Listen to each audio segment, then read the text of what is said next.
whatever comes my way, I'll rejoice in you. This is the day you made, so I will give you praise. Whatever comes my way, I'll rejoice in you. This is the day you made, so I will give you praise. Whatever comes my way, I'll rejoice in you. That's the Lord.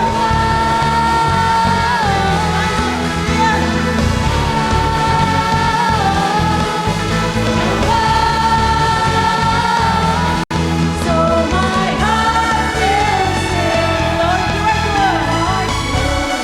you are good, and with everything, yes, I will praise,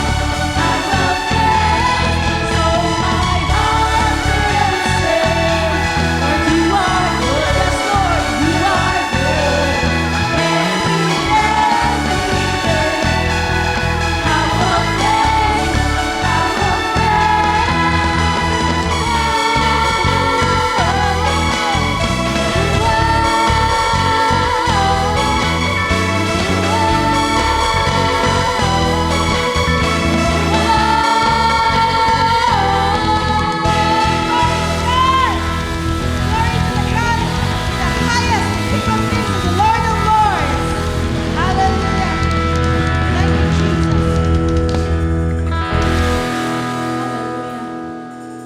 Lord, we desire to honor you.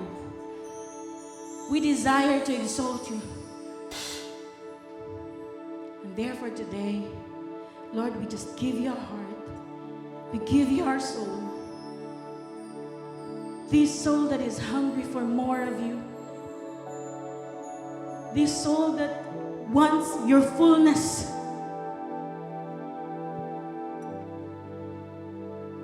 Please, Lord,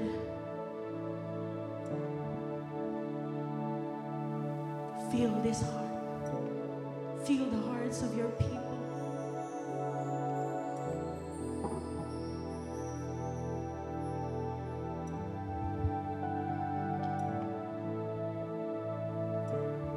Lord, I give you my heart.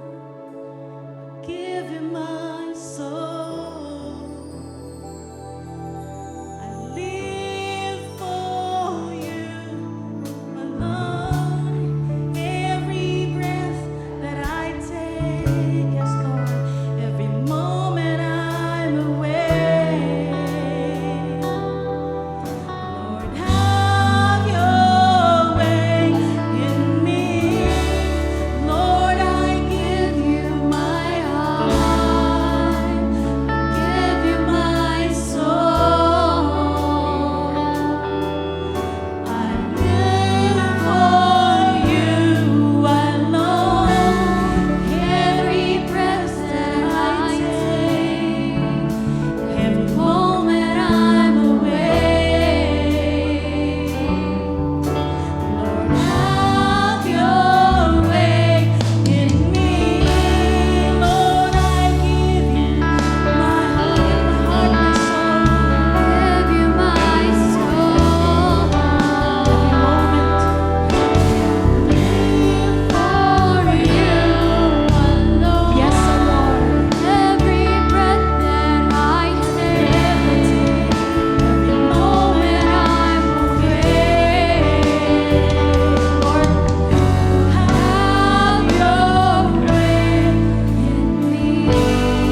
higher. Take us deeper in your presence. For without your presence in us, we cannot stand. Without your presence in our life, we cannot fight against this world.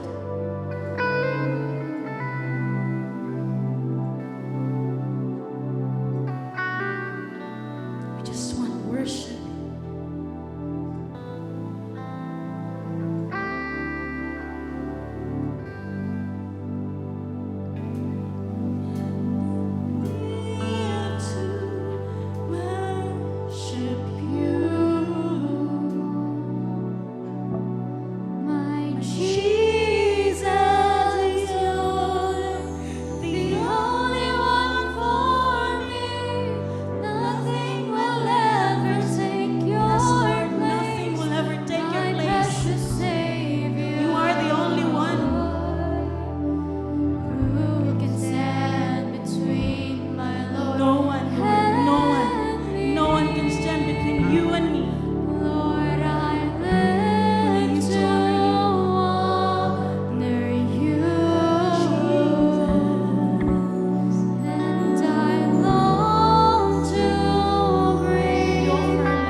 Hallelujah.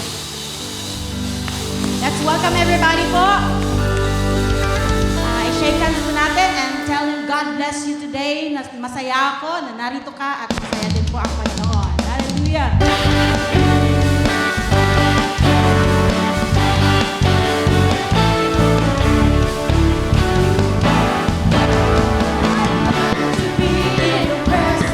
With your people singing praises.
meron po tayong pinagpala po ang ating church. Meron po tayong mga first-timer. And gusto lamang po namin kayong i-welcome. Huwag po kayong mahiya, patatayuin po namin kayo. This is just to welcome you in our church. Kayo po ay bisita today, but the next time you come here, you're part of the CCOF family. Kaya purihin ang Panginoon sa inyong mga buhay. Hindi po aksidente that you are here. Ang Panginoon po ay inihanda ang araw na ito para kayo po ay makarinig ng kanyang salita. Kaya, pwede ko po magtawagin si John Mark Pialago. Welcome po kapatid. At si Joma Del Pialago. Welcome po. Praise God. Si Artemio Sapora. Ay, praise God po. And Miss Marilyn Sapora. Welcome po. And Miss Jessie Suwan. Jessie Suwan. Baka po lumabas. Purihin po ang Panginoon. At kami po ay natutuwa at nagagalak at nakasama namin kayo ngayon. Kayo po ay blessing sa simbahan na ito. At alam ko na ang salitang maririnig ninyo sa araw na ito ay magiging punla para sa ating pong buhay. Ayan po. Ayan, tayo po ay dadako na sa ating pagbibigay. At alam ko po ang bawat isa ay may kanya-kanyang patunay sa inyong buhay na ang Diyos ay tapat po sa atin. Gusto ko pong i-share itong verse na to. This is in Psalms 34:19. Ang sabi po dito, the righteous person may have... Sorry, mali po ako ng basa. Psalms 34:10, the lion may grow weak and hungry, but those who seek the Lord lack no good thing. So ito po, kaya ko po ito naisip na sabihin kasi meron po akong testimony itong nakaraan. So before the month of September end, meron po akong challenges sa trabaho. I'm into sales, so as you know, meron po kaming quota every month. And last day of the month, I've been struggling to reach the quota. So I prayed hard to the Lord. And I told the Lord, Lord, you will not let your children beg because you will provide for what I need. And true enough, nung last day po ng month na yon, normally hindi ka na po makakahabol kasi isang araw na lang yun eh. Pero the Lord provided person na nakausap ko na hindi ko ina-expect to be in the country kasi he's from New York. And the Lord provided more than what I need. Kaya po sabi nga ng asawa ko, you need to testify that kasi this doesn't happen very often na alam mo yan, last minute, but the Lord is faithful. Kaya nga sabi nga, magtitiwala po tayo sa ating Panginoon. He will continue to show us kung gaano po siya ka-faithful as a provider. Kaya ko po, natuwa ako dun sa verse na yon kasi pag sinabi pong lack nothing, hindi lang po ito financial.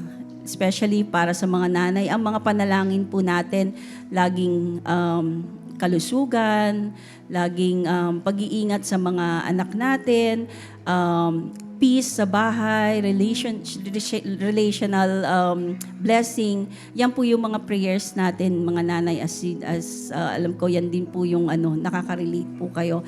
Kaya po ang Panginoon, nagpapasalamat ako dahil sa kabutihan niya, hindi lamang po financial.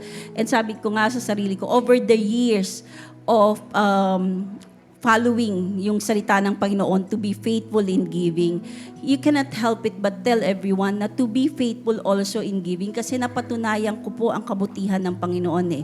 Kapag napatunayan mo sa sarili mo na ang Lord, faithful siya, you will share it with everyone. Yun po yung totoo. Okay. Sige po, invite ko po ang lahat to stand up.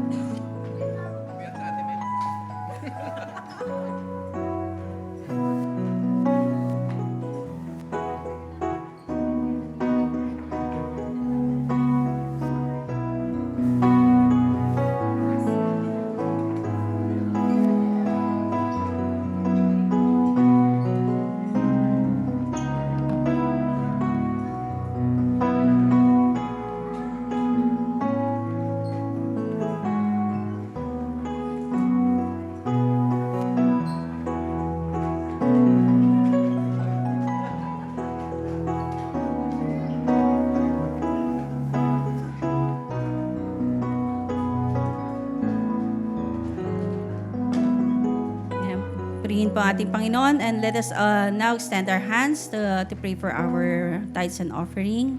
Heavenly Father, we thank you, O Lord. Tunay nga, O Diyos, na Ikaw ay tapat. Ikaw, Panginoon, ay Diyos na mapagpala sa iyong mga anak, Panginoon. Lord, this is not,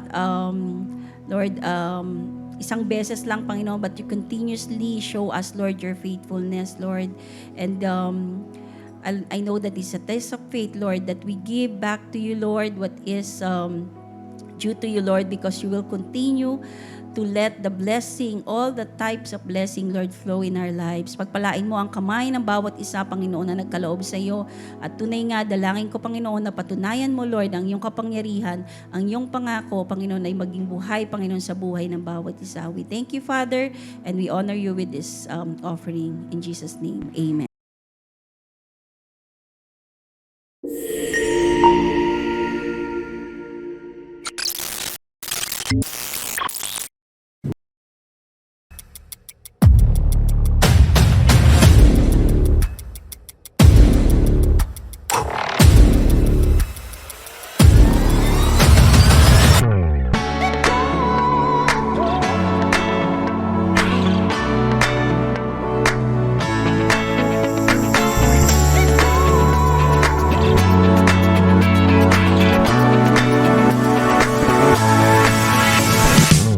I used to live like I was under attack, dodging arrows from my past. I had no hope for tomorrow.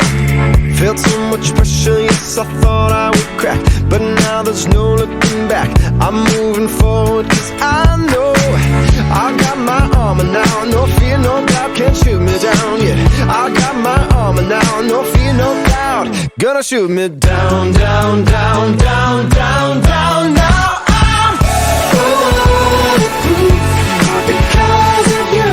So, Faith Ignite for me is like a journey.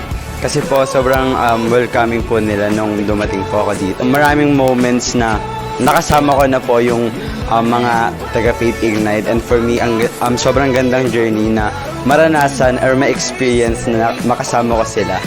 I think para sa akin yung Faith Ignite is a group of people na willing mag-grow together and also to connect with each other, growing with God. Faith Ignite for me is all about growth kasi they're the group of people that really help me spiritually grow and also deepen my faith in God. Faith Ignite for me is family because I consider them as my siblings that I grow with as I grow through my Christian journey. Faith Ignite for me is a space where we enjoy building each other up and edifying one another to be fruitful in our relationship with God and with each other as well. Faith Ignite for me is a safe place, a family where you can talk to or open up to without judgment. Faith Ignite for me is a family where we can grow and continue to have a spiritual walk with Christ together with my peers. Faith Ignite is a friend group and a safe space where we grow in faith together in Christ and it is full of trustworthy people that you can always lean and count on. Faith Ignite for me is a home because you can share or open up your problems without any judgment, and they can also help you grow in your spiritual life. Faith Ignite is where you have joy and comfort. Faith Ignite for me is a strengthens one's faith. Faith Ignite is inner strength and purpose like family. And this is a place where you can share, where you can grow, and where you can improve with other people that will help you out with your spiritual journey. Yung nagbibigay ng kalakasan or nagpapalakas ng faith mo sa Panginoon. So what is Faith Ignite for you? So Faith Ignite is a family, a fruitful space. You love me the way, now I'm not afraid. No matter what the world may say or what they do, I am. Come and quench your thirst for God. Join Faith Ignite this Sunday at 1:30 p.m. and bring your friends.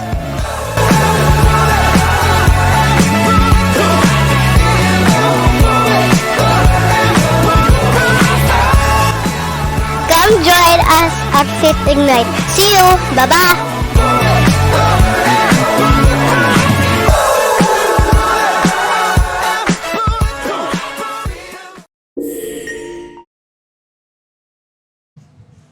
Yan, palakpakan po natin ng Lord. Hallelujah. Salamat, Panginoon. Alam niyo po, Faith Ignite. What is Faith Ignite to you? Sa akin po, kung ako po ang tatanungin ninyo. At kung tatanungin niyo po ang ating simbahan, Faith Ignite is not just a group of young people, but Faith Ignite is the next generation of the church. Alam niyo po ba yan, mga kapatid? Kasi kami pong mga workers and kami pong mga lingkod ng Panginoon ay hindi po forever ignite. Hindi po kami forever young, hindi po kami forever. Kayo po, di ba? Hindi kayo forever ng mga bata. Tumatanda po tayo. Kailangan po nating ipasa ang baton. Hindi po natin pa pwede na panatilihin sa atin ang baton kahit na matatanda na tayo. Imagine, siguro mga 70, 80, nahihirapan ng magtumayo, makakapag-preach pa rin kaya yun, mahihirapan na. But without the ignite, mamamatay po ang continuity ng church kasi walang papalit eh. That's why napaka-importante po ng mga kabataan sa simbahan na ito.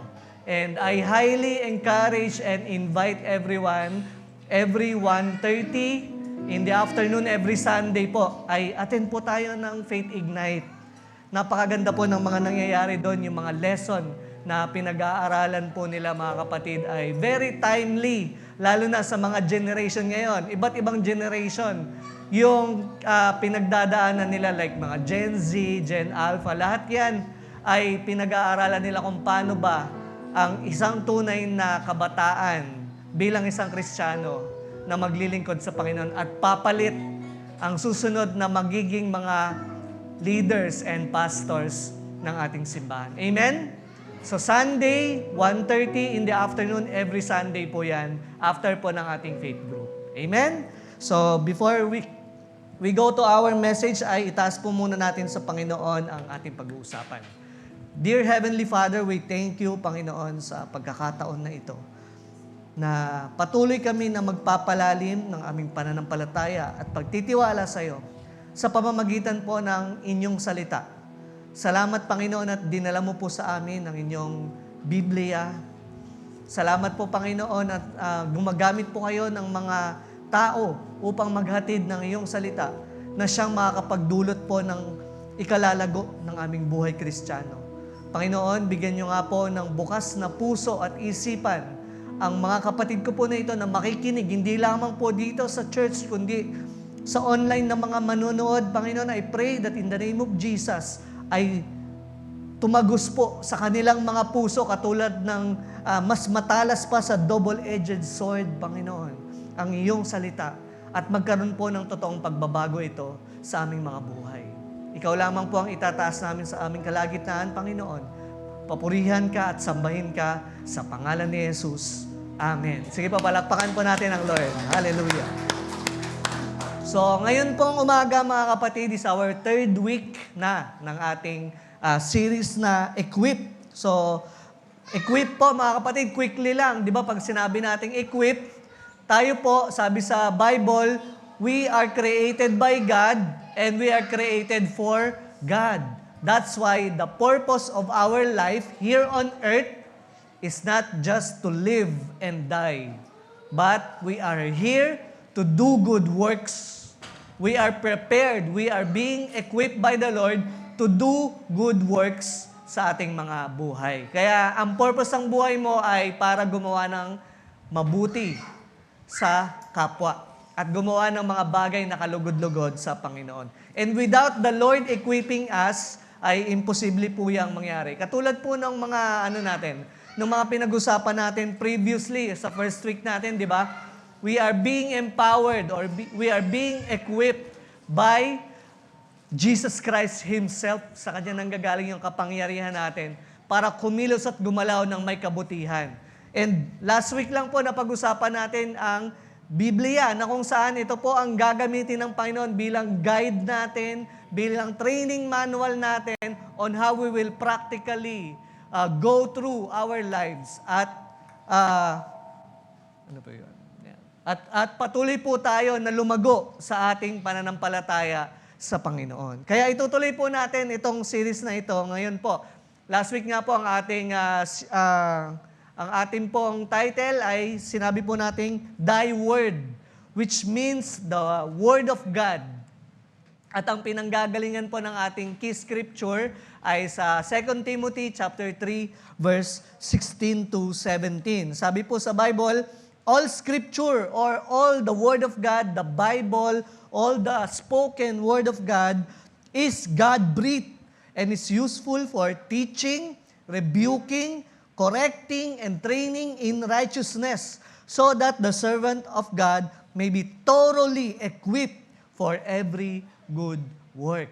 It means, if you abide your life to the Word of God, you will be thoroughly equipped para gumawa ng kabutihan sa ating mga kapwa. Last week nga lang po, mga kapatid, tumutok po tayo sa pinag-usapan natin. Sabi po natin dun last week, Thy Word teaches what is true. Di ba po?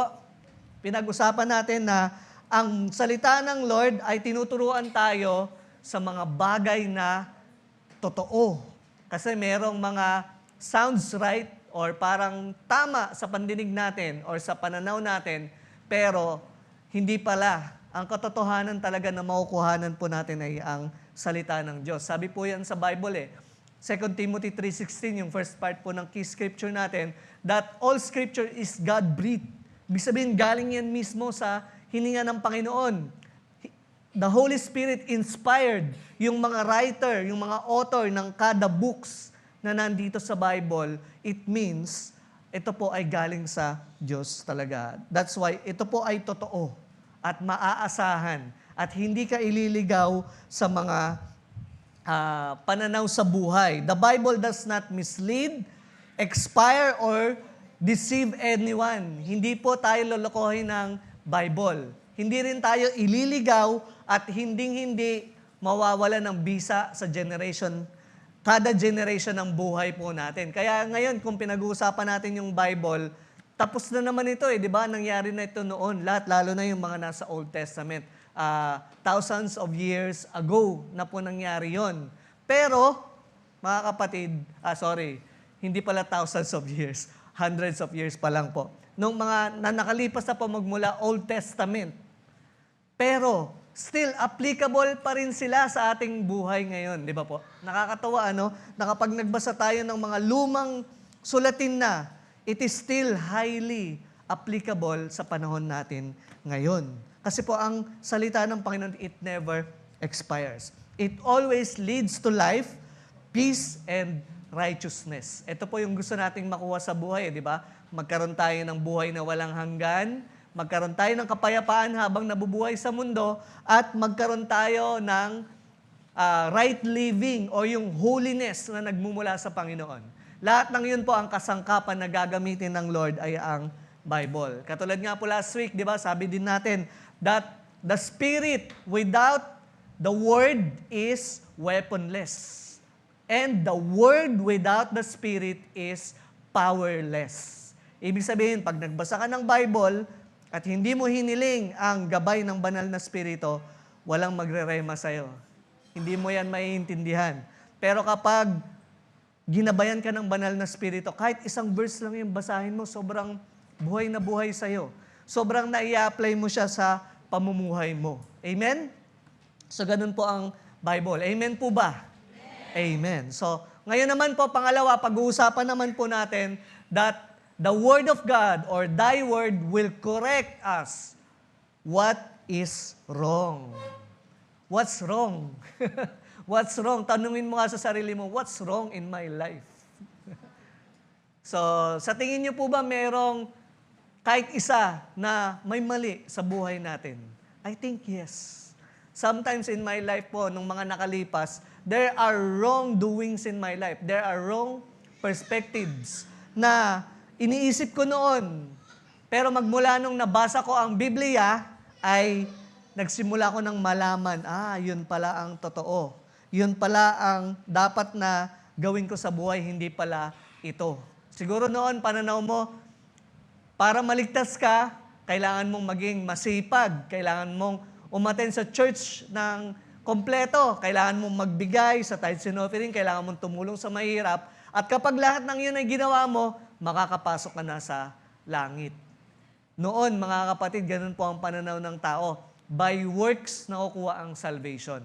Pero magmula nung nagbasa ka sa Bible, nabasa mo, sabi sa Bible, salvation is by grace.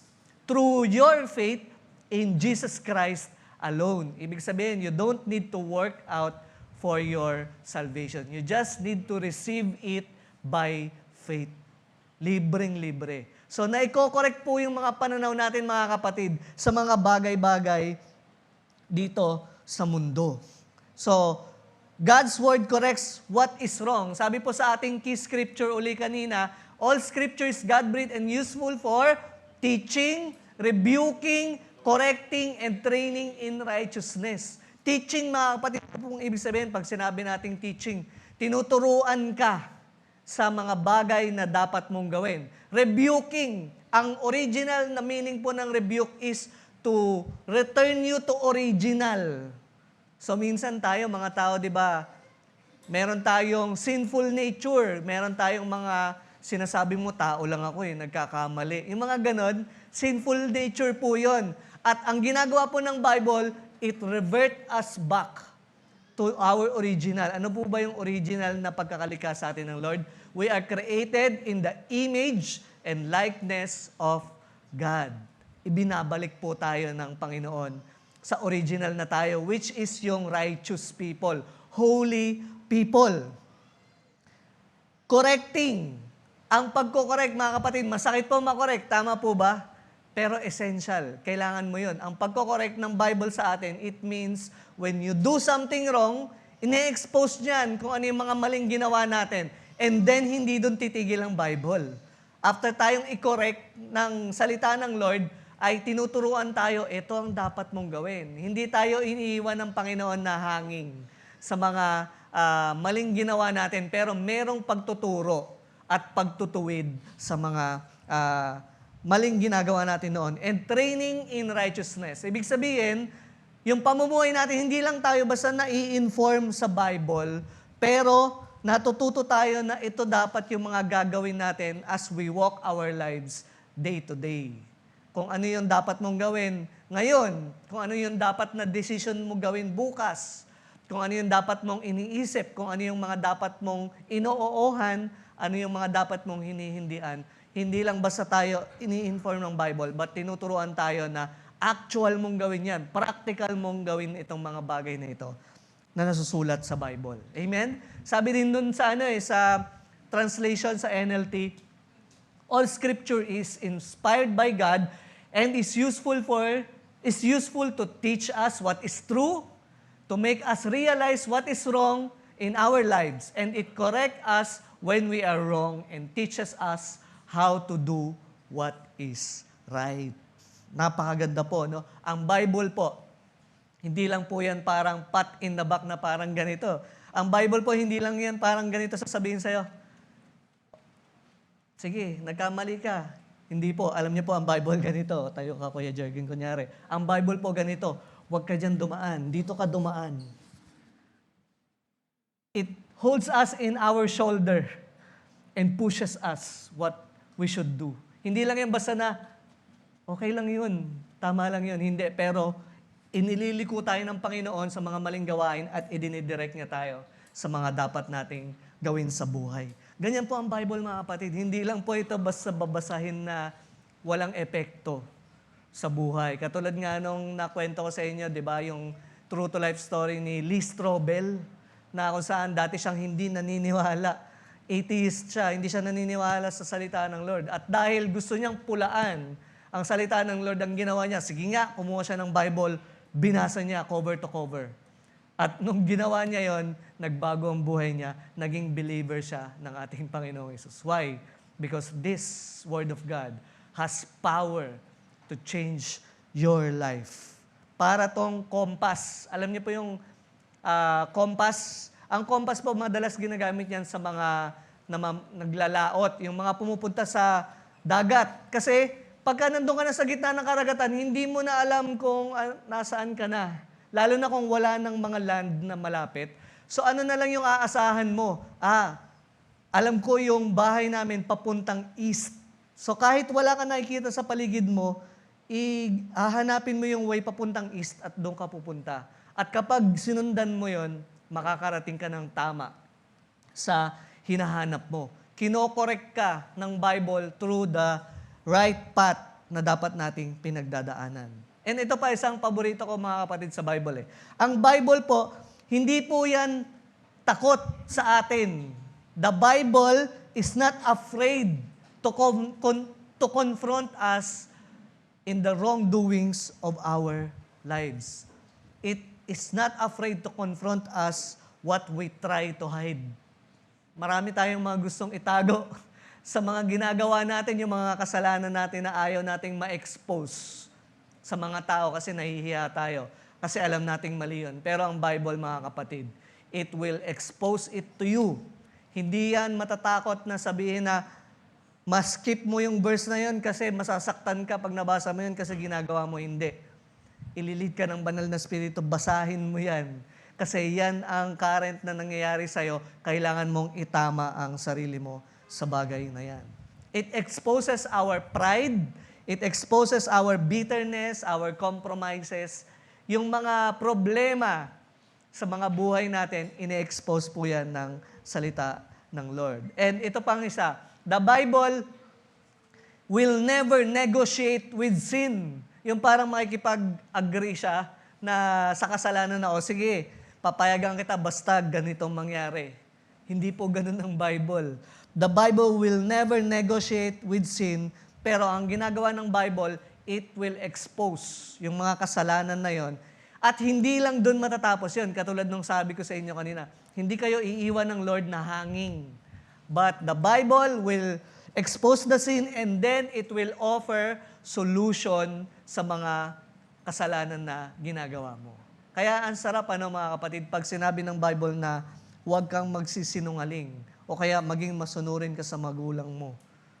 Hindi ka iiwan ng Lord na mararamdaman mo lang na, ay, hindi ako masunurin. Pero i-guide ka niya kung ano ba yung pagiging masunurin sa magulang, ano ba yung reward kapag in-endure natin ang mga kahirapan dito sa mundo. Sinasabi ng Panginoon with the solution lahat ng mga salita niya. The Bible is not punishment, but it is protection. Baka kasi yung iba, nararamdaman nila, may kilala po akong isang sikat na singer, rapper, na nakalimutan ko yung pangalan pero siguro feeling niya, kinokondemn siya ng Bible or feeling niya punishment sa kanya yung Bible. Siguro nung binasa niya kasi yon, ang dami niyang mga nabasa na tumatama sa kanya na ginagawa niya. So ano pong ginawa niya? Binuran niya yung mga ayaw niya. Pinili niya lang, gumawa siya ng sariling version ng Bible at inilagay niya lang doon yung mga gusto niya. Tapos lahat ng mga Jesus, pinalitan niya ng pangalan niya. Sino nga ba yun? Kanye West. Yun. Kung titingnan niyo po, i-research niyo, gumawa siya ng Bible. Pinalitan niya yung mga Jesus doon or yung mga God doon ng siya. Grabe, Kasi akala niya siguro punishment sa kanya yung Bible. But no, the Bible is not punishment, but it is a protection for everyone. Protection ito para hindi tayo manatiling nasa sinful nature. Or protection ito sa atin para hindi tayo lalong malugmok sa pagkakamali. Dahil ang gusto ng Panginoon, umaayos yung buhay natin. Ang desire ng Panginoon sa bawat isa is to prosper us, not to harm us, to give us hope and a future. At ganun din sa New Testament, mga kapatid, alam niyo po ba sa yung 4 Gospels of the Bible, yung Matthew, Mark, Luke, John, yung sa 4 na yon, yung mga parables ni Jesus, more than 50% po doon patungkol sa pera. Patungkol sa pag-handle ng finances. Bakit kaya Kasi ang tinuturo ng Panginoon, ang tao ay madaling maloko or madaling magkasala pag ang usapan ay pera. Pero ang ginawa ng Panginoon, protection talaga So mas dinamihan niya yung mga usapin patungkol sa mga handling finances para paiwasan ng mga tao na mahulog sa masilaw sa pera. The love of money is the root of all evil. Amen? So, ang Bible po is the voice that says, You're going the wrong way and this is the right way home.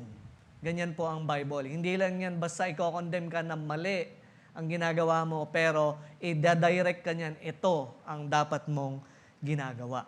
Sabi po sa James chapter 1 verse 23 to 24, "For if you listen to the word and don't obey, it is like glancing at your face in a mirror.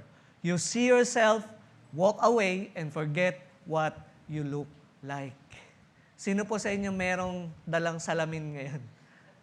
Naghahanap po ako ng salamin. Literal, pwede pong humiram. Malaki, pwede pong malaki. Patingin naman po kung meron. Ayan, sakto po si Maming. Maming, pwede po akong makihiram ng salamin niyo po.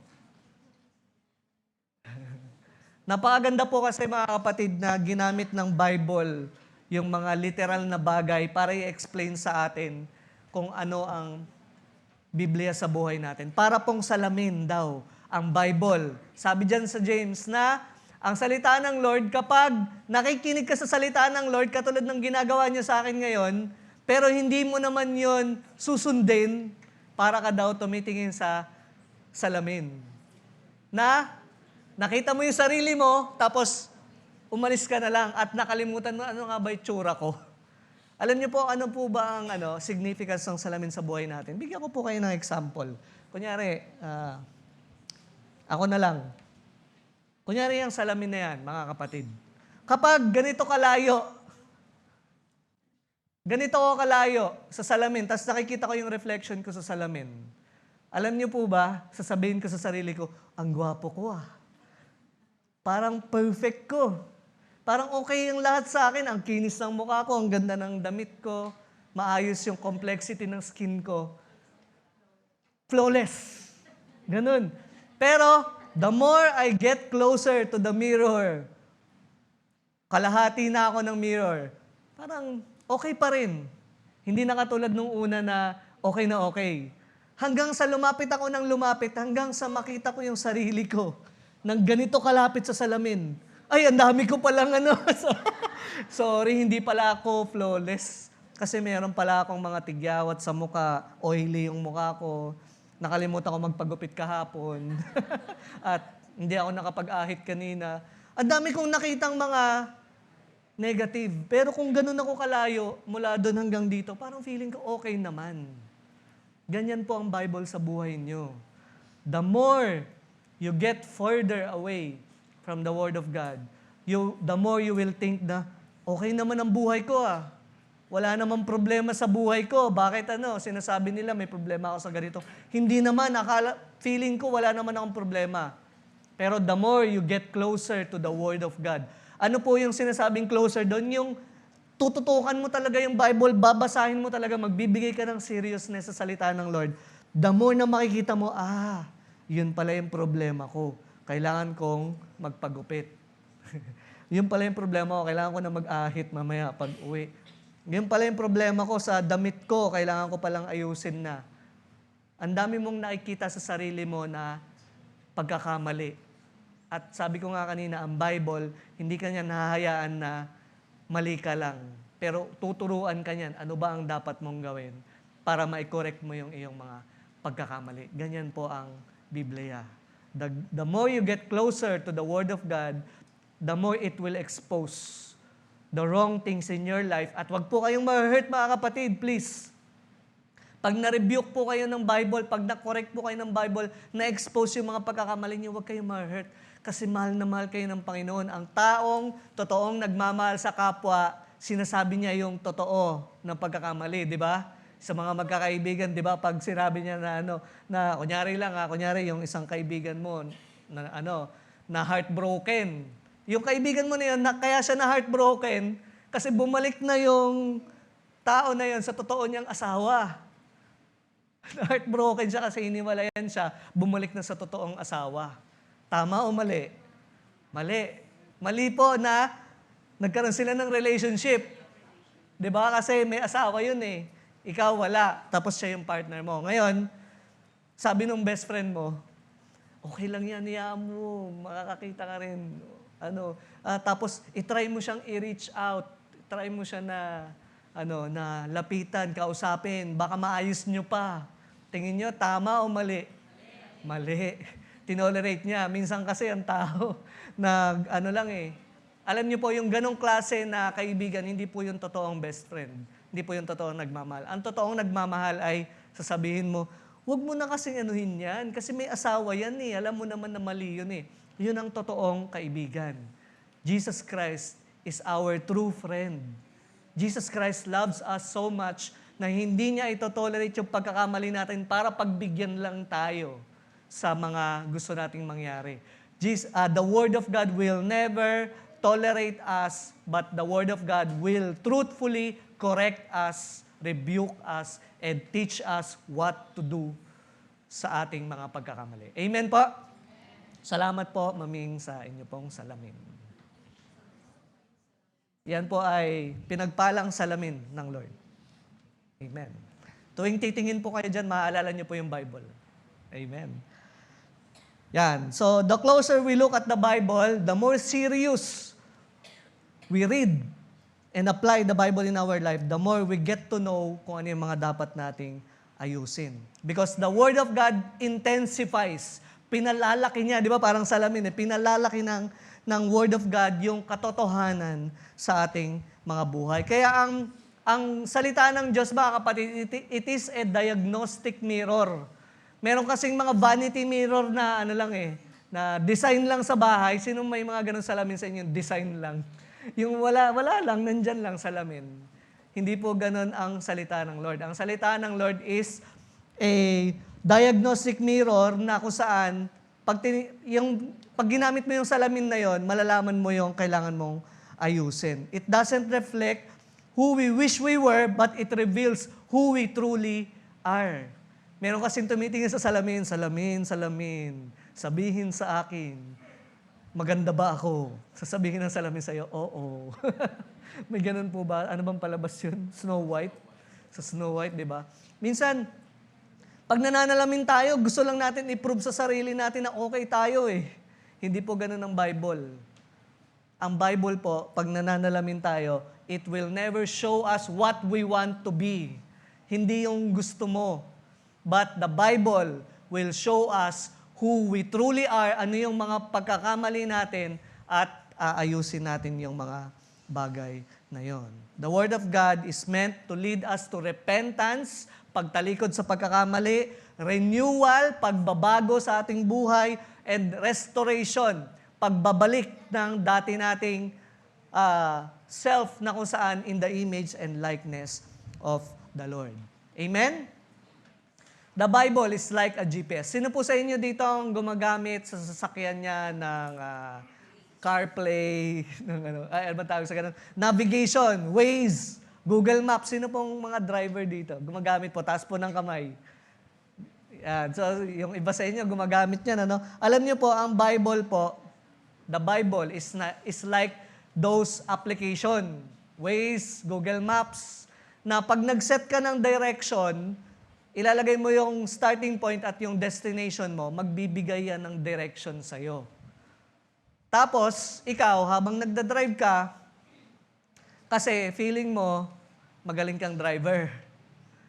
Kahit na first time mo lang pupuntahan yung isang lugar na yon, wala kang ka-idea. Ngayon, sabi mo dun sa Waze, hindi kita susundin. Feeling ko mas okay to. So, didiretso ka. Instead na pinapakanan ka ni Waze, didiretso ka. Ang Bible po, mga kapatid, hindi yan parang application niya ng Waze na hindi sasabihin sa'yo kapag dumiretso ka, sasabihin niya sa'yo, oy, sabi ko sa'yo, lumiko ka. May ganun bang Waze sa Waze na mumurahin ka? O kaya sisigawan ka na, mali yan. Pero ano ang sasabihin ng Waze sa'yo pagka dumiretso ka? Recalculating. Ano ba yung mga term na yon? Rerouting. O kaya sa Tagalog, may Tagalog yung Waze, umiisip ng ibang daan. May ganun ba? Na kahit na magkamali ka, kahit idiretso mo yung daan mo, tapos sinasabi sa ni Waze, kumanan ka, hindi ka niya sisigawan. Pero bibigyan ka niya ng bagong ruta na kung saan makakapunta ka pa rin doon sa direction na gusto ng Panginoon na marating mo.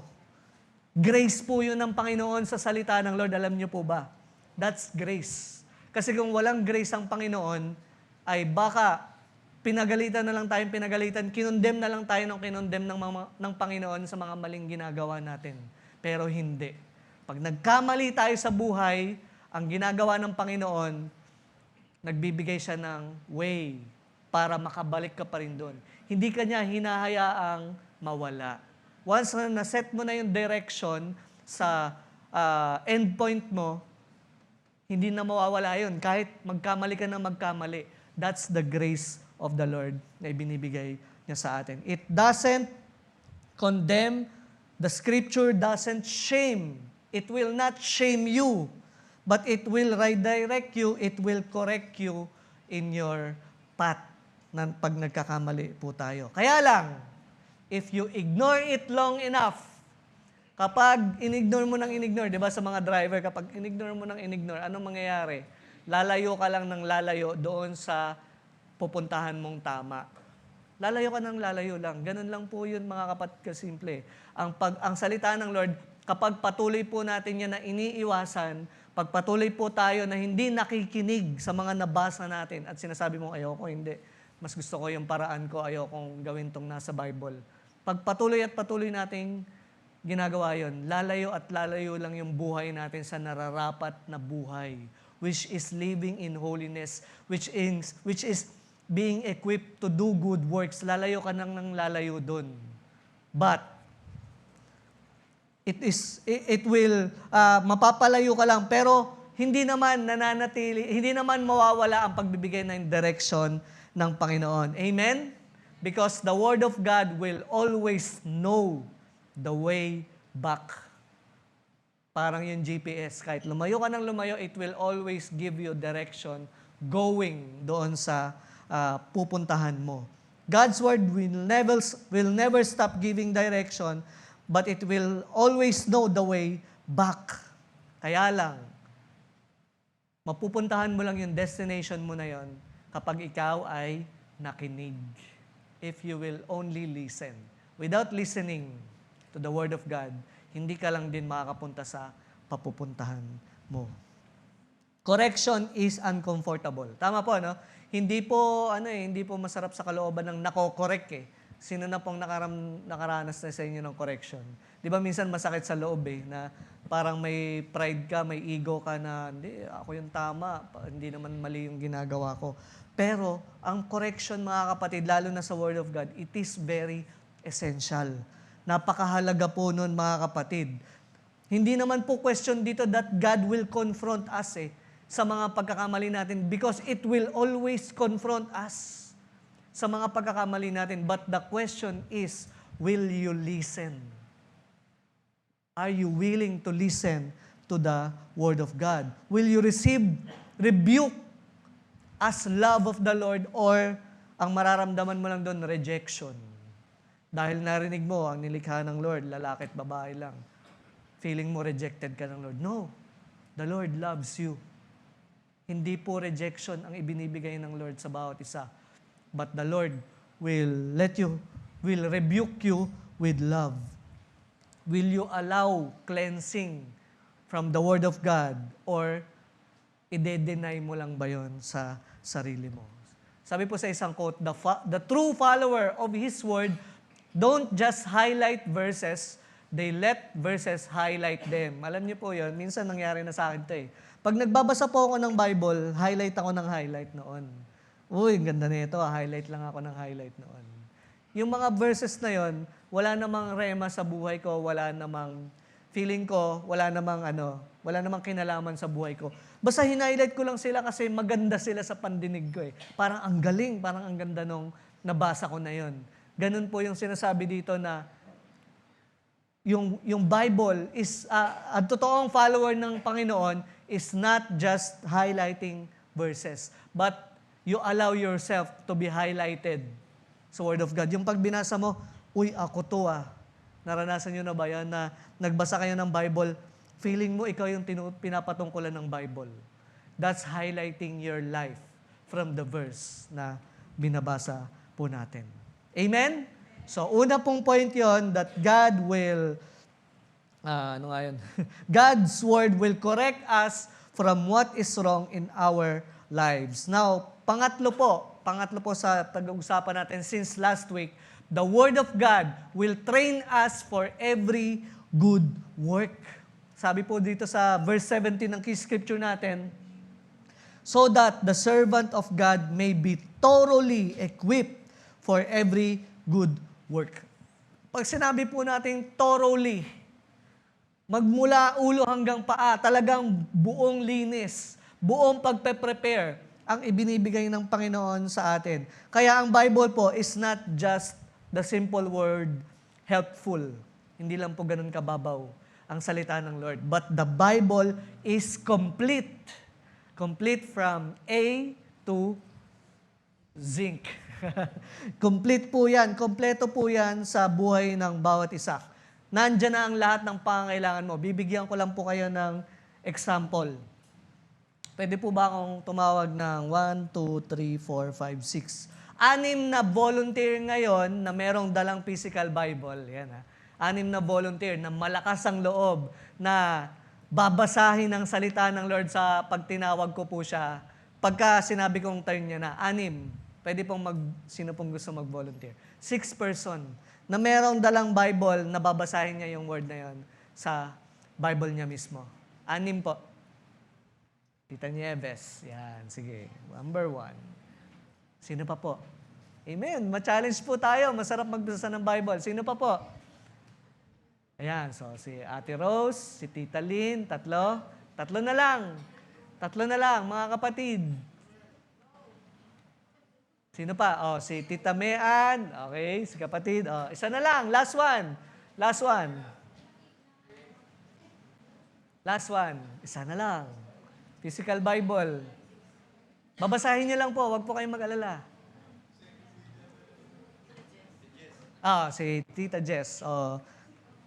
Nakalimutan. Isa lang ang nakalimutan kong pangalan, kapatid. Ano ang pangalan mo? Milbert. Ayan, si Milbert. Ayun, wala. Hello.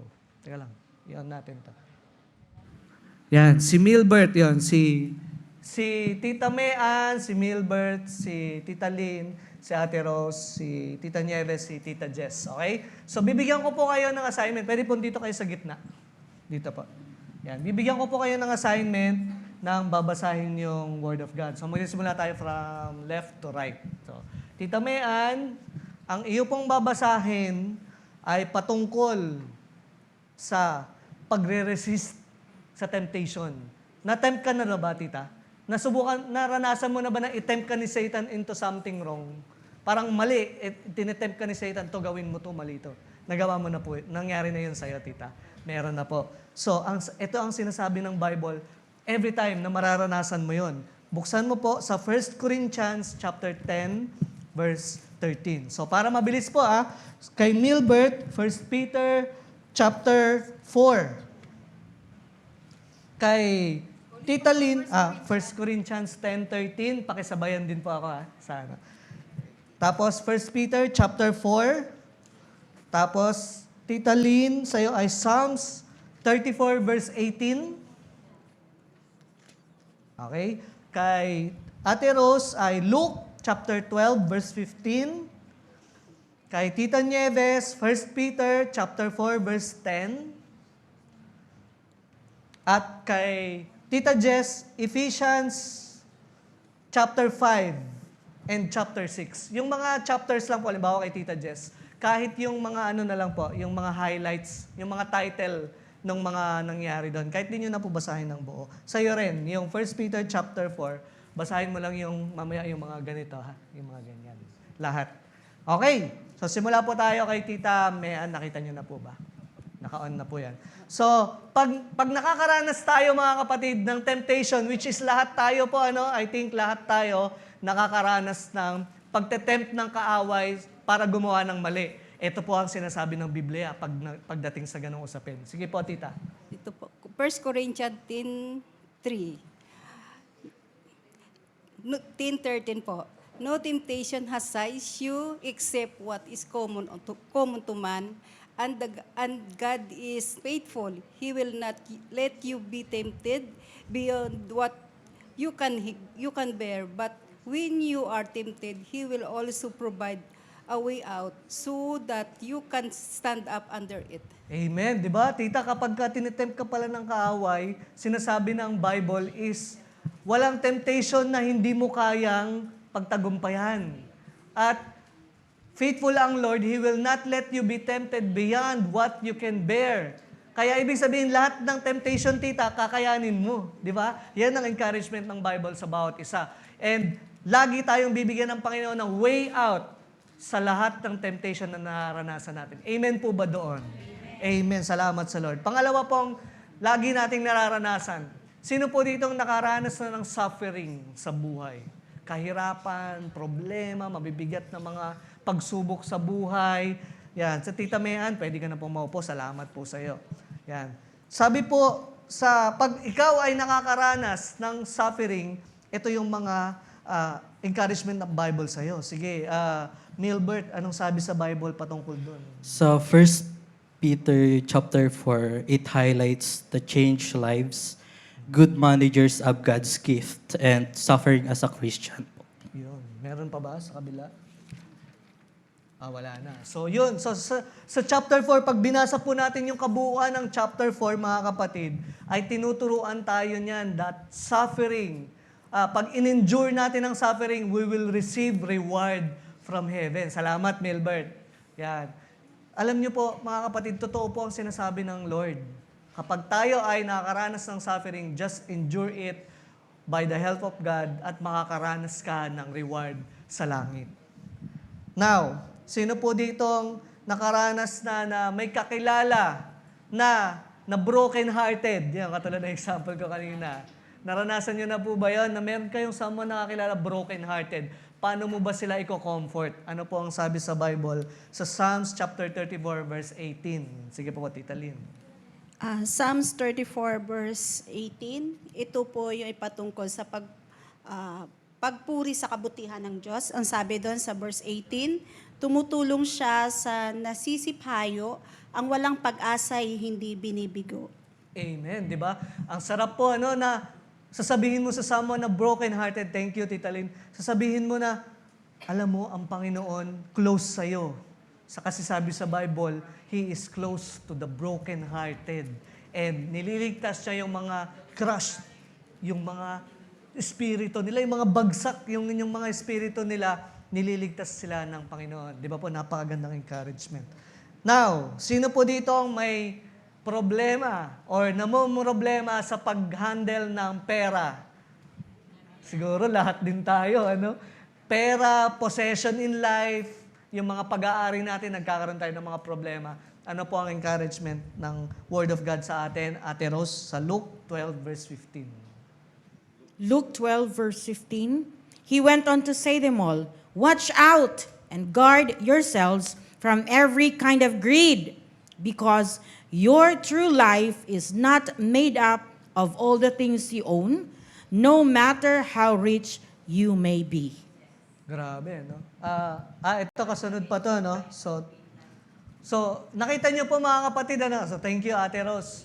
So nakita niyo po, ang Panginoon, wina-warningan tayo na ang possession natin, hindi po yan ang buhay natin. You should not measure your own from the wealth that you have. Huwag po tayo maging greedy sa buhay. Dahil ang totoong kayamanan po natin ay nasa langit. Ang buhay po, hindi po yan nasusukat sa dami ng pag-aari mo, sa laki ng pera mo, sa bangko, sa hawak mong pera. Hindi po doon nasusukat yon. Ang nasusukat po yon sa mga kabutihang ginagawa mo sa buhay or sa kapwa. Amen? So, ngayon naman po, sino po dito nagde-desire na ma-involve sa ministry ng Lord dito sa simbahan?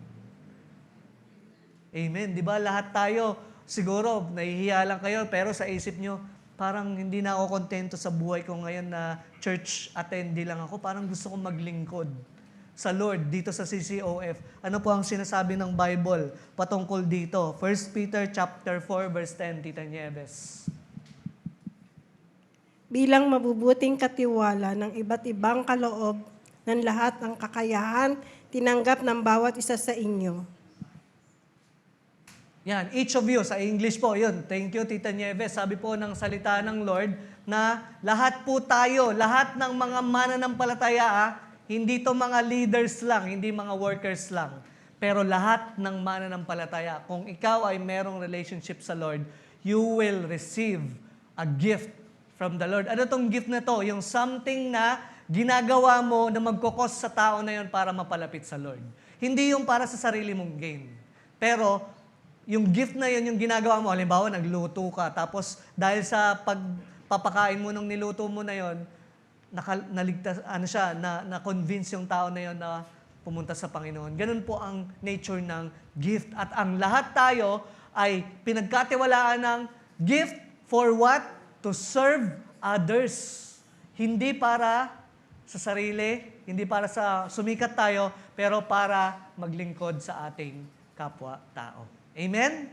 So yun po, kapag gusto nyo pong ma-involve sa ministry, it's not for your own self, but it is to serve others. And last but not the least po, yung mga, kahit yung mga highlights na lang po. Sino dito ang may pamilya? Lahat tayo, no? Meron tayong pamilya, may asawa, may nanay, may tatay, merong mga anak, at merong mga kapatid. Ito po ang sinasabi sa atin patungkol sa ating pamilya sa Bible. Ephesians chapter 5 to chapter 6. Kahit yung mga highlight na lang dyan, tita, yung mga title. Chapter 5, Magmula po sa chapter 5. Opo, hindi nyo na po basahin lahat, yung mga block na lang na yun po. Okay, Ephesians chapter 5. Mamuhay bilang mga taong naliliwanagan. Sige po. O mga tagubilin sa mag-asawa. Ayun, meron. Ayun, oo. Sumunod po. Aral sa mga magulang at mga anak. Oo. Meron. O, Ano yun. pa? Aral sa mga alipin at mga Panginoon. Yan, so, yung sa mga merong mga workers. Ang mabuting kaloob ng Diyos. Opo. Ano pa po? Mga pangwakas na bati. Yan. Ayun na So, lang. sa chapter 6 naman po. Ay. Lagpas na yun na yun. Lahat na po. Ayun, Okay. salamat, Tita Jess. So, nakita niyo po mga kapatid, thank you po, ay complete package ang Bible. Yung sa problema natin sa pamilya, sa tungkol sa pamilya, tungkol sa mga magulang, tungkol sa mga anak. Kung gusto niyo malaman ano ba yung tamang paraan para i-deal yung mga anak natin sa pagdidisiplina, nandun po yun sa Ephesians. Kung ano ba yung tamang ginagawa ng asawa sa kanyang asawa. Kung ano ba ang tamang ginagawa ng mga anak para sa kanilang magulang. Lahat po yun nasusulat sa Bible kung ano yung tama natin gawin. Palakpakan po natin ng Lord sa buhay ng mga nagbasa ng kanyang salita. Maybe, hindi ko po alam, pero baka inatang ng Panginoon talaga sa inyo yung mga verses na yun kanina. Dahil yun po yung mga battles ninyo sa buhay. Hindi ko po alam, pero kayo po ang lumapit dito. Kaya tanggapin nyo po yung mga bumasa kanina. Tanggapin nyo po ang hamon ng Lord. Basahin nyo po yung mga verses na yon. Kung nakalimutan nyo na po, balikan nyo ako. Sasabihin ko sa inyo kung ano yung inassign ko. At pagbulay-bulayin nyo po, I'm sure na meron pong hinandang pagtuturo ang Panginoon sa bawat isa. Amen? God's Word doesn't just inform, but it forms. Hindi lang ito para pocketbook or history book na babasahin mo lang dahil natutuwa ka sa mga nangyari nung panahon nila Moses, nila Jonah, para lang ma-entertain ka, no. But the Bible is meant to form you, to give transformation to your life. It builds spiritual muscle memory. Ano ibig sabihin muscle memory? Di ba muscle memory, minsan, alam mo na yung gagawin mo kapag may pinagdaanan kang ganito eh. Yung parang kabisado mo na siya, ganun ang Bible. Kapag binasa natin yan, every time na may dadating na problema sa atin, problema sa pera, naalala ko, sabi sa Bible. Ganun po ang ginagawa ng Bible. Nagbibuild siya ng muscle memory sa atin para kapag dumating ang problema, hindi po tayo nagpapanik. Hindi tayo natatakot, pero we respond by faith. Dahil po, aral tayo. Dahil nagbabasa tayo ng Bible. Na kapag tumama sa atin ng temptation, Hindi tayo nag-stumble agad. Kapag tinempt ka ng kaaway, hindi ka nag-yes basta-basta sa kanya. But you will stand firm and say no to temptation dahil babad ka sa salita ng Panginoon. Amen? Ang soldier, mga kapatid, ang isang sundalo, meron ba kayong nakitang sundalo na sumabak sa gera nang wala man lang ka-training? Hindi di ba? Yung mga madalas sa mga nakikita ko sa mga kakilala ko, sa mga napapanood ko din, lahat sila dumadaan muna sa training, yung nagja-jogging ng ilang kilometro, yung gumagapang sa ilalim, yung umaakyat ng mataas, at nagpo-push up ng napakarami. Pinagdadaanan lahat ng mga soldier yun. Bakit? Kasi para pagdating nila sa totoong gera, equipped sila, handa sila. Hindi naman po agad yun sabak ng sabak, but it starts with training. The same way din po sa atin mga kapatid. Bago tayo sumabak sa crisis ng buhay, dapat trained muna tayo, and the Bible is meant to train us in righteousness. Para pagsabak natin sa gera ng buhay, sa unos ng buhay, alam natin kung ano yung gagawin natin. Amen? Ang scripture po, ang Word of God, ang pag-i-intake or pagbabasa ng Bible is not a luxury, but it is a necessity. Anong ibig ko sabihin doon? Parang tubig. Tubig na malinis, na malamig. Umiinom ka lang ba ng tubig dahil feeling mo, luxury. Dahil, Pero hindi umiinom ka ng tubig dahil kailangan sa buhay. Pag hindi ka uminom ng tubig, mamamatay ka. Kotse. Magandang kotse. Necessity, luxury. Luxury siguro pag sobrang ganda, sobrang mahal. Pero kotse itself, maybe necessity na ngayon sa panahon. Ang point ko lang mga kapatid, alam nyo kung ano yung kailangan nyo at ano yung hindi naman masyado at mabubuhay naman kayo ng walang ganon. Ang Bible po, mga kapatid, kailangan nyo ito. Pag wala ang Bible, mamamatay ang lahat at mapupunta sa impyerno. Ang Bible po, parang tubig na kapag hindi mo binasa, unti-unti kang mamamatay. Ang espiritu mo, ang kaluluwa mo, ang relationship mo sa Lord, unti-unting mamamatay, mawawala. At pagdating ng dulo, sa impyerno po ang kakabagsakan. Ganun po, yun po ang katotohanan na sinasabi sa Bible. That's why this Word of God is a necessity. Kung paano mo i-treat ang tubig, kung paano mo i-treat ang pagkain, the same thing sa Bible. Kung ang pagkain ay physical na kailangan, ang Bible ay spiritual na pangangailangan sa ating mga buhay. Hebrews chapter 4 verse 12, "For the word of God is alive and powerful. It is sharper than the sharpest two-edged sword, cutting between soul and spirit, between joint and marrow. It exposes our innermost thoughts and desires." Now, gusto ko pong tanungin ang sarili nyo ngayon. Tanungin nyo po ang sarili ninyo. Do I treat the Bible like a lifeline or a last resort? Huwag na po kayong sumagot. Sarili nyo po makakasagot niyan. Kayo po makakasagot. Is your time with the Word of God consistent or just convenient? Tuwing convenient lang ba na may extra time ka sa isang araw, doon ka lang magbabasa ng Bible?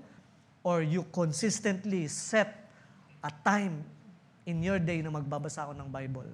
Ikaw lang po makakasagot niyan. Are you spiritually fit or are you spiritually fragile? Ikaw ang makakasagot niyan.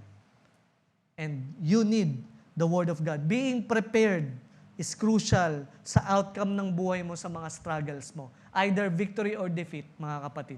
Kapag prepared ka, ang preparedness mo sa buhay, yun ang magdidikta kung mananalo ka o matatalo ka sa isang pagsubok. At ang pagbabasa ng Bible, mga kapatid, is the best way to prepare ourselves para sa laban natin sa buhay. Dito na po ako magtatapos. Next week po, mga kapatid, ay pag-uusapan naman po natin ang pag-equip ng Lord sa atin sa pamamagitan ng kapangyarihan ng banal na Espiritu. A Christian without the Word is easily deceived, discouraged, or defeated. Totoo po yan, naranasan ko po yan eh. Noong hindi ako masyadong mabasa sa Bible noon, madali akong madaya sa mundo na ito, madali akong ma-discourage, madali akong matalo sa mga pagsubok ng buhay at mawala ng pag-asa. Pero kapag seryoso po tayo, pakinggan niyo po ito, kapag seryoso po tayo sa pagbabasa ng Bible, we become dangerous to the enemy. Natatakot ang kaaway sa atin. At nagiging useful tayo sa kingdom ng Panginoon. Nagiging kagamit-gamit tayo sa buhay natin dito sa mundo. Yan po ang nature ng Bible. Now, paano po ba natin seseryosohin ang Bible? This is a practical application po in our part. Paano ba? Pastor, paano ba yun? Ano bang gagawin ko para masabi kong seryoso na ako sa pagbabasa ng Bible? Mga kapatid, tanggapin niyo po ito ng buong puso, please. Kasi ito po ang kailangan ninyo para maseryoso nyo talaga ang pagbabasa ng Bible. 4 lang po. Ano po yun? Read, meditate, memorize, obey. Sabay-sabay nga po tayong sabihin natin, 1, 2, 3, go. Read, meditate, memorize, obey. Basahin po natin. At wag lang natin basa-basahin, pero tutukan natin, meditation. Yung talagang tinututukan mo at nagmumuni-muni ka. Ano ba sinabi ng Word of God na yan? Ano ba ibig sabihin yun sa buhay ko? You meditate. You memorize. Mahalaga ang memorization, mga kapatid, kasi in times, muscle memory, in times of trial, hindi ka nakukuha ng Bible, hanap, saan na ba yung Bible ko? Ano ba sabi dun sa ano? Yung Bible mo, natatakpan ng mga kung ano-ano. Wala ka ng panlaban. Pero kung memorize mo, sabi sa Bible, hindi ako bibigyan ng pagsubok ng Panginoon na hindi ko kayang takasan at lagpasan. And then obey. Sabi ko nga sa inyo kanina, parang GPS, lalayon lang ng lalayo ang buhay mo. Makakapunta ka lang sa pararatingan ng buhay mo, magtatagumpay ka kung ikaw ay susunod sa mga nakasulat dito. Kung binabasa mo lang yan, hindi mo naman ina-apply sa buhay, hindi ka naman sumusunod sa Lord, walang mangyayari sa buhay mo.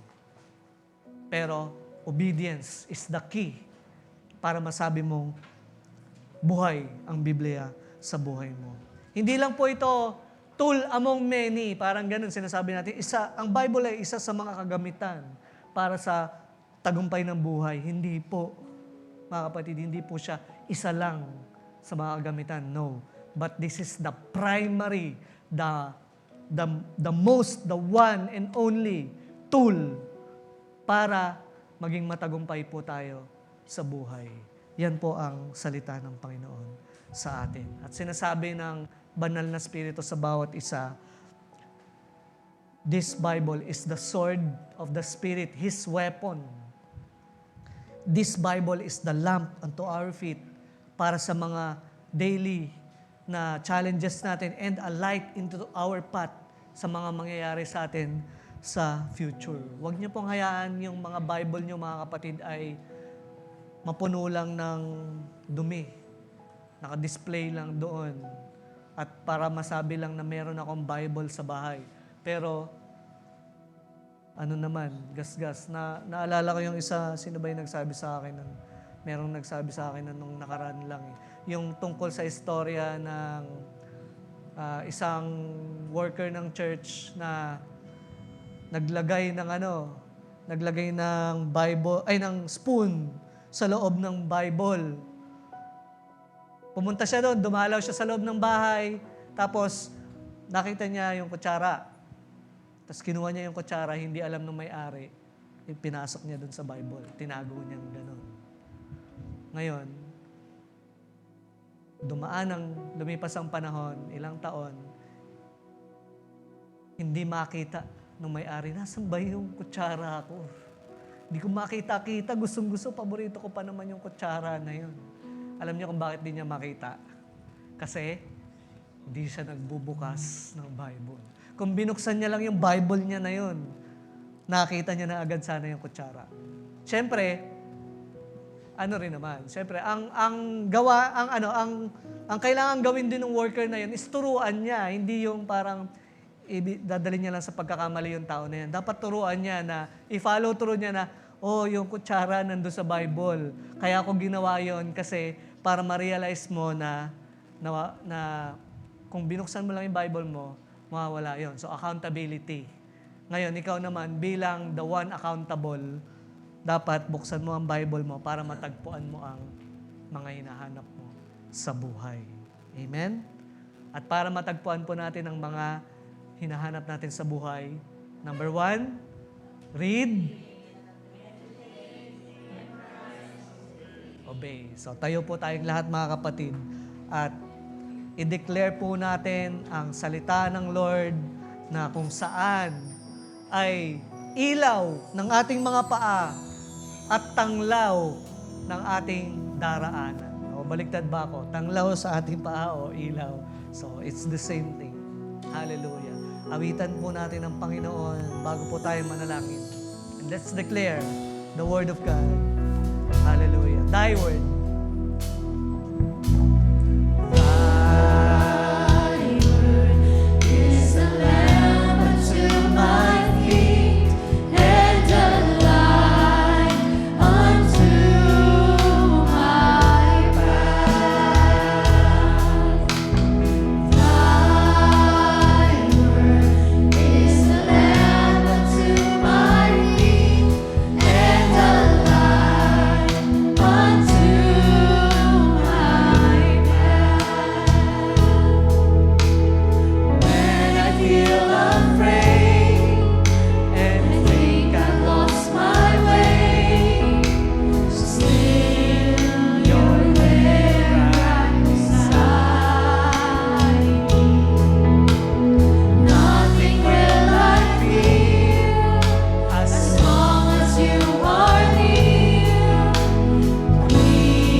itaas yung ating dalawang kamay ngayon sa Panginoon.